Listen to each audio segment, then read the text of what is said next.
ఒక్కసారి కొమ్మూరి గోల్డ్ కి కాల్ చేయండి. తాకట్లో ఉన్న మీ బంగారాన్ని విడిపించి మార్కెట్ ప్రైస్ కి వాళ్ళు కొనుక్కుని మిగతా డబ్బులు మీకు ఇచ్చేస్తారు. హలో అండి, అందరికీ నమస్కారం.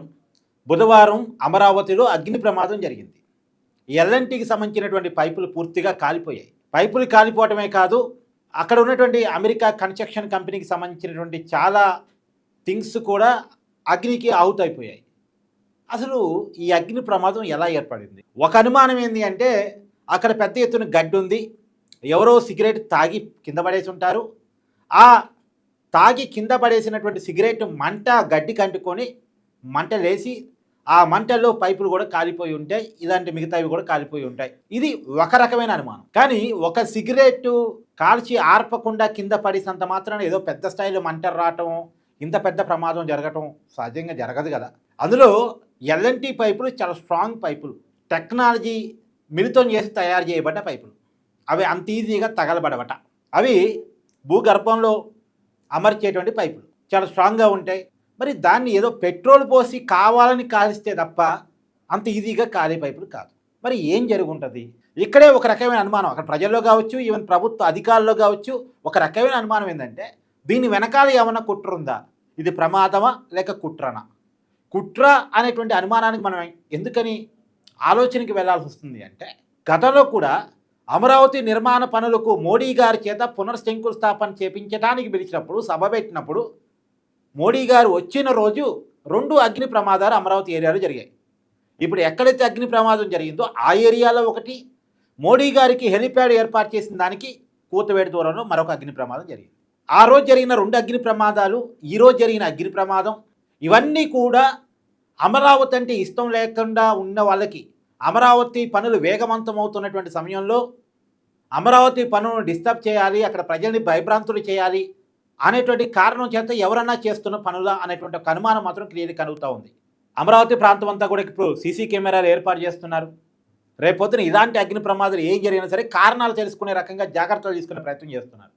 ఇది వరుసగా జరుగుతున్నాయి కాబట్టి అమరావతిని వ్యతిరేకించే ఒక రాజకీయ పార్టీ దీనికి ఏమన్నా పాల్పడుతుందా అనేటువంటి ఒక అనుమానం మాత్రం చాలామందిలో కలుగుతూ ఉంది. ఇది మీకు తెలిసిందేగా, వైసీపీకి అమరావతి అంటే ఇష్టం ఉండదు. అమరావతి మీద అనేకసార్లు బురద జల్లే ప్రయత్నం చేస్తూ ఉంటారు. ఒకసారి మునిగిపోయే రాజధాని అంటారు, ఒకసారి కమ్మల రాజధాని అంటారు, ఇంకొకసారి వేస్తర రాజధాని అని కూడా అన్నారు. జగన్మోహన్ రెడ్డి గారి సొంత ఛానల్లో అమరావతిని పట్టుకొని వేస్తర రాజధాని అన్నారు. అలా ఎవరైనా అంటారు? ఒక రాజకీయ పార్టీ, ఒక టీవీ ఛానల్లో కూర్చొని, లైవ్లో కూర్చొని ఒక జర్నలిస్టు వేస్తర రాజధాని అన్నారు.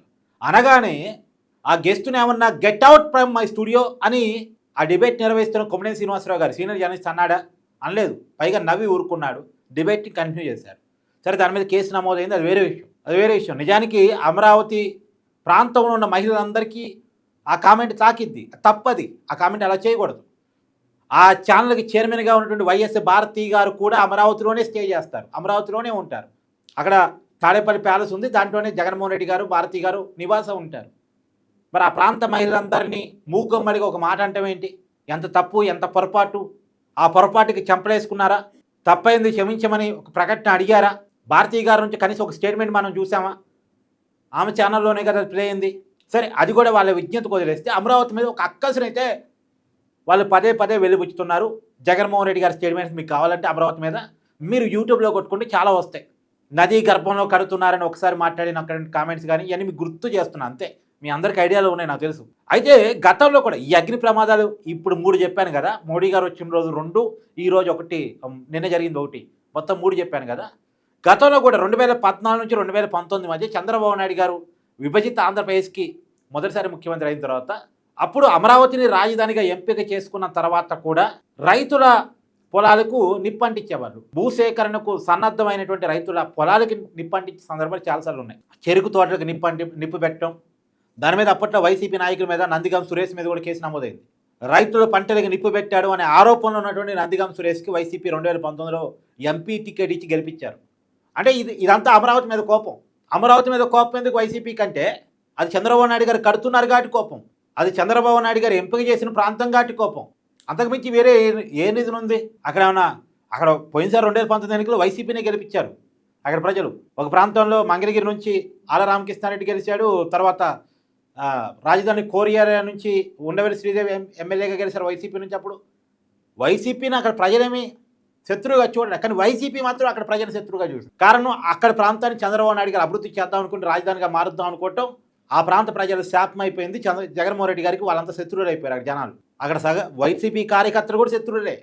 ఏది ఏమైనా అమరావతి మీద ఇంత పగ, ఇంత ద్వేషం, ఇంత విద్వేషం ఎప్పటికప్పుడు వెళ్ళగక్కటం ఫలితంగా ఈ మంటల వెనకాల, ఈ ప్రమాదం వెనకాల కూడా వైసీపీ ఏమైనా ఉందా, అమరావతి పనులు వేగంగా జరుగుతున్నటువంటి ఈ సమయంలో ఉందా అనేటువంటి ఒక అనుమానం మాత్రం వ్యక్తమవుతూ ఉంది. చూడాలి. అంటే మనం కంక్లూజన్ రాలేం. ప్రభుత్వం అన్ని కోణాలు ఎంక్వైరీ చేస్తుంది. ఈవెన్ ద పోలీసులు కూడా బయట ప్రకటించకుండా మనం ఇప్పటికిప్పుడు ఒక కంక్లూజన్ రాలేం. కానీ ఒక అనుమానం అయితే క్లియర్గా కలుగుతూ ఉంది. మీ అభిప్రాయాన్ని కూడా కామెంట్ చేయండి. Thank you.